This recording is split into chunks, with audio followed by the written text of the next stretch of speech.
செல்லக்கிளி சொந்தங்கள் எல்லாருக்கும் வணக்கங்க. நான் ஒரு புத்தகத்தில் தேங்காய் ஹல்வா எப்படி செய்யலாம் அப்படின்னு சொல்லிட்டு நான் படித்தேன். நான் செஞ்சு பார்த்தேன். ஒரு தேங்காய் எடுத்துகிட்டு இந்த மாதிரி நீங்கள் துருவுனாலும் துருவிக்கிறங்க, இல்லை கட் பண்ணி மிக்ஸி ஜாரில் போட்டு நல்லா அரைச்சி 200 கிராம் அளவுக்கு தலைப்பால் மட்டும் எடுத்து வச்சுக்கணுங்க. இது 2 ஸ்பூன் கார்ன்ஃப்ளவர் மாவு, கொஞ்சம் தண்ணி ஊற்றி அப்படியே கட்டி இல்லாமல் கரைச்சிக்கோங்க.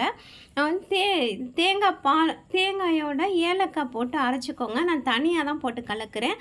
தேங்காய் பால், கார்ன்ஃப்ளவர் மாவு, கொஞ்சோன்னு ஒரு 2 ஏலக்காய் எல்லாம் போட்டு கலக்கி வச்சுக்கோங்க. ஒரு பாத்திரத்தில் 2 ஸ்பூனு நெய் ஊற்றி ஒரு 10 முந்திரி அளவு போட்டு நல்லா வறுத்துட்டு, அது வறுப்பட்டோன்னா கலந்து வச்சுருக்கிற இந்த பாலை தூக்கி இந்த பாத்திரத்தில் ஊற்றிடுங்க.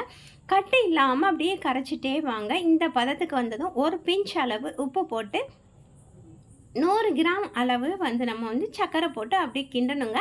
இது தாங்க பதம்.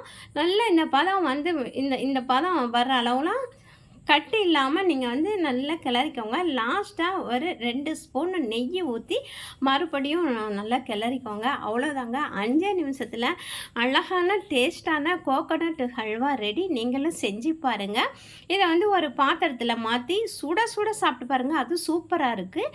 இல்லைன்னா ஃப்ரிட்ஜில் வச்சு நீங்கள் சாப்பிட்லாம். ரொம்ப நன்றி இந்த வீடியோ பார்த்ததுக்கு.